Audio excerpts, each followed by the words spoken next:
Okey. Selamat pagi, Assalamualaikum dan juga selamat sejahtera. Sekarang 7:11 pagi dan juga bertarikh 9 hari bulan 12 2020.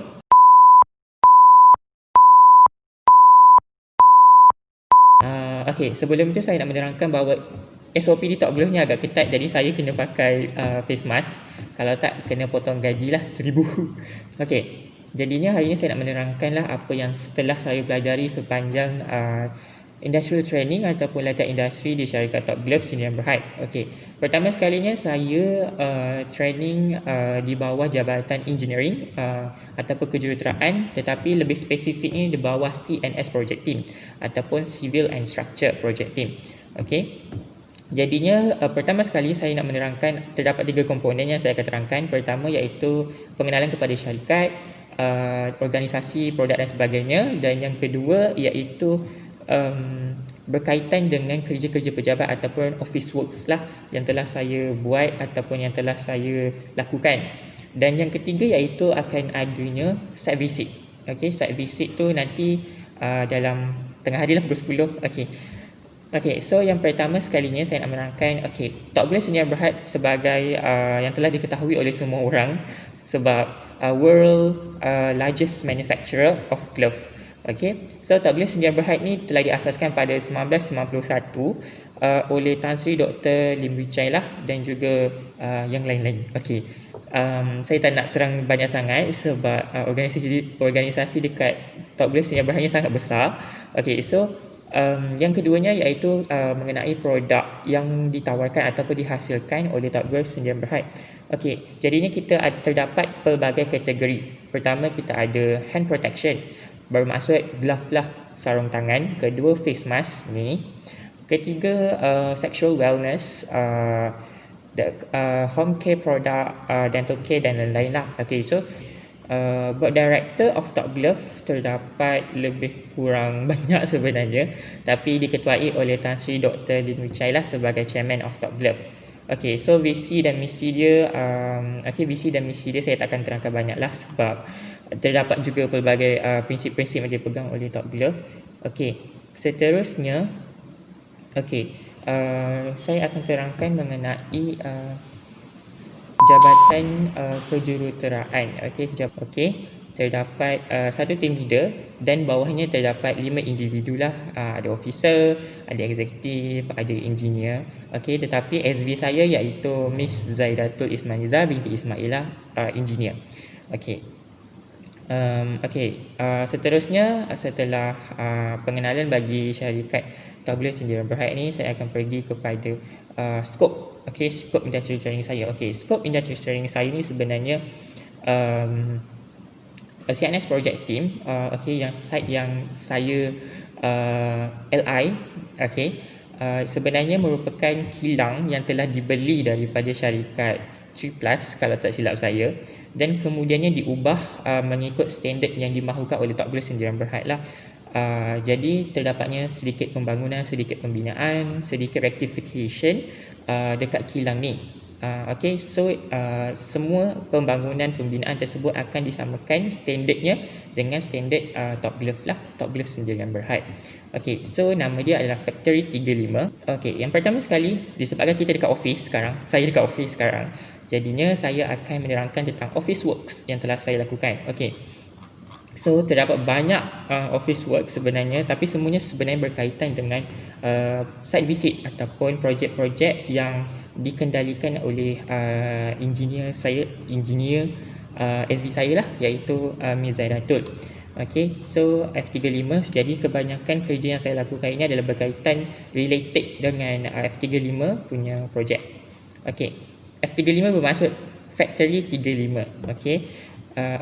Jadinya office works ataupun kerja-kerja pejabat yang telah saya lakukan, contohnya kita ada PCR. Terdapat banyak, tapi saya akan terangkanlah satu persatu, tapi tak secara detail lah. Secara general saja. Pertamanya sekali adalah kita ada PCR. PCR ni adalah projek Progressively Claim Report. PCR ni contoh merupakan satu claim yang dibuat oleh kontraktor setelah diorang melakukan kerja di bawah timeline tertentu. Sebagai contoh, telah siap 50%, jadi mereka akan claim duit untuk 50% tersebut kepada TopGlove lah. Jadi PCR ni merupakan sesuatu yang kita bandingkan antara claim report the consultant punya cert, certification. Jadi kita akan bandingkan, dan juga TopGlove mempunyai kiraan yang tersendiri yang kita panggil sebagai GR, dan kemudian terdapatnya LOC, letter of complaint, di mana ia akan ditolak lah sama ada melakukan kesilapan ataupun tidak letter of complaint tu. Jadinya letter of complaint tu dia akan ditolak sama ada ataupun tidak, dan bergantunglah kepada dendanya. Yang seterusnya ada less retention. Less retention tu adalah jumlah ataupun peratusan yang dipegang untuk tidak dibayar dalam waktu-waktu tertentu lah, antaranya 6 bulan, 28 bulan, 18 bulan, bergantung kepada TopGlove punya syarat. Dan seterusnya kita ada PTW. PTW ni permit to work dan juga hot work lah. PTW permit to work ni biasanya saya akan buat 3 hari atau 2 hari lebih awal untuk tempoh seminggu dokumen tu. Jadinya dokumen tu setiap kontraktor akan ada 7, sebab 7 hari kan seminggu. Jadinya kita akan hantar kepada safety department lah dekat F3 kat sebelah. Dan juga hot work ni ianya kerja-kerja yang melibatkan kerja-kerja yang terdapatnya sumber haba, api dan sebagainya lah. Ini membolehkan mereka melakukan kerja-kerja senang kata seperti permit untuk melakukan sesuatu. Permit to work dan juga hot work lah. DWR. DWR ni sangat-sangat penting, sebab setiap hari saya akan hantar petang lepas jam 6 petang, sebab shift habis 6 petang lah. Jadi kena hantar selepas 6 petang, paling lewat sehingga esok paginya sebelum 8.30. Itu syarat. So DWR ini akan dihantar setiap hari, dan juga dalamnya terdapat drawing, terdapat update site, update kerja-kerja pejabat dan juga sebagainya lah. Seterusnya batch card. Batch card ni kita akan buat untuk kontraktor-kontraktor yang tak ada batch card. Maksud dia adalah TopGlove Sdn Bhd akan menyediakan satu standard macam ni, tapi untuk kontraktor lain sedikit. Boleh tengok dalam report. Jadi kita akan buat, kita akan kutip segala detail, segala maklumat yang diperlukan dalam batch card punya form tu, and then kita akan print dan juga laminate lah. Lepas tu kita akan pass kepada kontraktor. Dan seterusnya memo. Kembali kepada memo. Memo of no parking, memo of construction work, memo of site visit, memo of bringing phone, memo of power flow usage. So setiap memo ni akan dikeluarkan dalam Outlook lah. Kita akan emailkan, send out kepada management untuk menyatakan bahawa kontraktor ini menjalankan sesuatu kerja. Menjalankan sesuatu kerja ataupun sedang, dan juga itulah. Bergantung kepada keperluan semasa. Dan juga tempoh itu bergantung kepada kontraktor lah. Untuk lakukan berapa lama dan sebagainya. Selepas tu kita pergi kepada sistem Ariba. Sistem Ariba ni saya tak boleh tunjuk banyak, sebab sistem Ariba ni private, sangat confidential. Dalamnya ada banyak kira-kira dan sebagainya yang saya pun susah nak faham. Tetapi disebabkan ini adalah confidential and juga private, so saya tak boleh tunjukkan lah. Basically Ariba ni macam suatu sistem yang digunakan oleh TopGlove Sdn Bhd untuk urusan pembelian, penerimaan invoice, ada juga receipt penerimaan lah. Maksudnya kontraktor tu dah buat berapa peratusan. Nilai GR tu kita akan masukkan lah dalam Ariba ni. Dalam Ariba ni juga kita boleh retrieve PO purchase order lah. Purchase order, kita boleh tahu dia punya requisition dan sebagainya lah. Banyak tapi difficult to explain. Seterusnya kita ada proposal. Proposal ni ada banyak. Sebab sekarang pun saya tengah meminta kelulusan untuk proposal dalam email, dan juga ada proposal of on project punya. Proposal of on project improvement ni maksudnya projek saya sendiri. Dan bermaksud apa yang kita boleh lakukan untuk memperbaiki sistem, memperbaiki design, memperbaiki segala benda elemen yang terdapat dalam CNS lah. Contohnya jalan, contohnya penggunaan material, contohnya size bata. Jadi itu namanya on project improvement. Jadi saya ada buat 3. Sebab CNS project team dia tak menetapkan berapa banyak proposal yang boleh dihantar ataupun yang perlu dihantar, tapi mesti ada lah. Okay, so pertama sekali saya buat awning punya RWDP ataupun rain water downpipe. Okay, pipe yang menyalurkan air hujan. Okay, pipe yang menyalurkan air hujan. Jadi adalah perubahan yang kena dilakukan. Okey, tetapi proposal tersebut di reject, tak lulus. Bukan maksud tak lulus, bermaksudnya it's too common. Okay, too common in construction lah. Jadinya kena ada improvement dari segi jenis-jenis lain. Okey, yang kedua proposalnya adalah implementation of IB for construction. IB itu interlocking brick lah, interlocking brick yang kita stack dan juga minimiskan penggunaan mortar, painting dan sebagainya lah. Okey, yang tu boleh tengok dekat lampiran. Okey,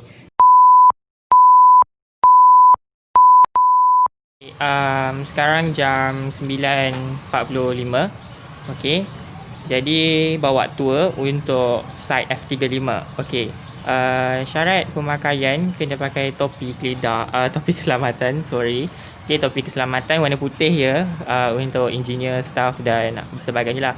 Saya punya warna kuning, tapi nanti saya cerita kenapa warna kuning. Must be something in the water. Feel like I can take the world. Throw the weight up on my shoulders, 'cause I won't even feel the burn.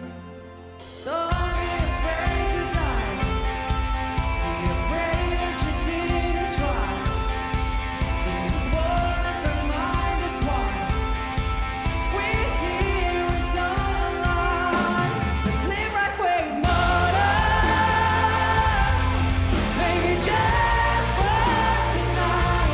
We're thinking about tomorrow, yeah, when the sun comes up. 'Cause bodies come tomorrow. We'll be talking about tonight. Doing what we want, no more wasting nights. I don't wanna waste tonight. I don't wanna waste tonight. I don't wanna waste tonight. I don't wanna waste tonight. Sing it.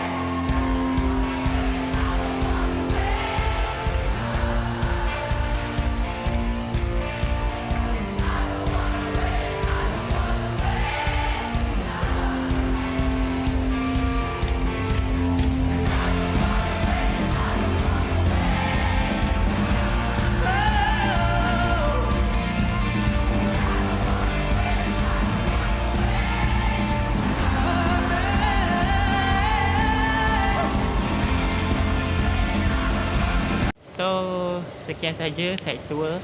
Okay, so scope untuk F35 ni saya punya LI adalah untuk update setiap struktur, setiap kerja yang dilakukan oleh kontraktor kepada pihak atasan lah, SD saya, iaitu Mir Zairatul. Okay, setiap pekerjaan yang dilakukan, setiap isu ataupun masalah yang ada kena dilaporkan untuk make sure pembinaan berjalan dengan lancar lah. Okay, seterusnya kita beralih kepada recommendation dan juga conclusion kepada latihan industri ni lah. Okay, dah nak habis ya, 31 hari bulan, sekarang 9 hari bulan 12. Okay, yang pertama sekali recommendation yang akan saya buat, yang pertama adalah untuk Jabatan Engineering Kejuruteraan di Top Glove Sdn Bhd untuk recruit lebih banyak staff, lebih banyak engineer, lebih banyak officer, eksekutif dan sebagainya lah, bergantung kepada jawatan yang disediakan. Disebabkan oleh terdapat sedikit limit yang dapat diperhatikan lah di Top Glove. Bermaksud satu orang perlu handle banyak benda, jadinya kerja load of works tu banyak, jadinya dia akan menyerabutkan lah. Okay, yang kedua iaitu lebih proaktif dalam mengendalikan pekerja, welfare of workers lah, welfare of staff and everything. Okay, disebabkan sekarang musim COVID kan, okay, COVID-19. Okay, dan yang ketiga, the last recommendation is that untuk memudahkan, okay, proses pelepasan, proses kelulusan drawings, okay, drawings of any projects lah, okay, any projects under engineering, disebabkan oleh terdapatnya perubahan dalam drawing dan sebagainya. Jadi ini menyukarkan para kontraktor, menyukarkan kerja-kerja yang nak dilakukan di site.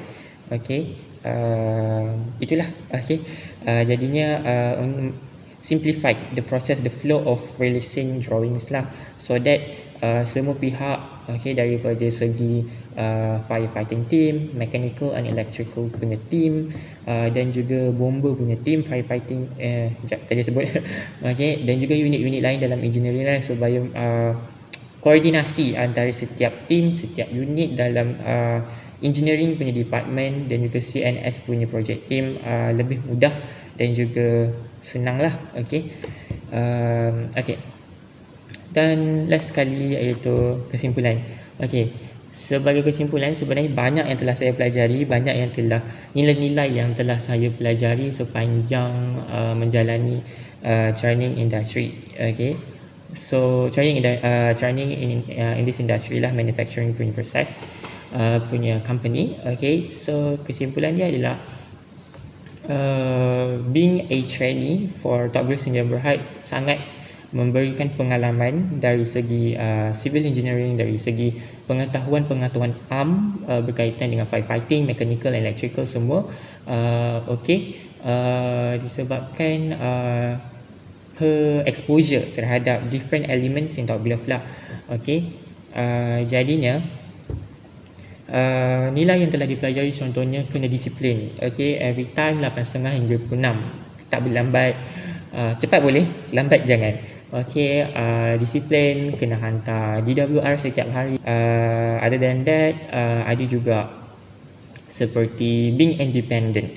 Okey, being independent dekat Top Glove ni sangat-sangat penting. Maksudnya being independent, cara nak atasi sesuatu perkara, cara nak atasi sesuatu task, kendalikan sesuatu kerja yang diperintahkan, yang diturunkan daripada management lah, untuk kita selesaikan, untuk saya selesaikan. Okey, tanpa perlukan banyak bantu. Jadinya nilai independen ataupun berdikari itu sangat pentinglah dekat Top Glove ni. Yang ketiga adalah do not give excuses. Okey, jangan beri alasan kenapa sesuatu kerja ataupun task tak siap, ataupun kenapa apa masalah yang dihadapi. It's better not to give excuses. It's better untuk kita know how to deal with it, how to find the solution without giving excuses lah. Okay, so itu antara value yang saya pelajari. So in the future, I hope for engineering department, especially CNS project team, okay, I hope the works are more organizable, okay, boleh disusun, dan juga communication antara setiap individu dalam CNS project team is more efficient, okay, lebih baik daripada yang sekarang, okay, dan juga lebih proaktif lah.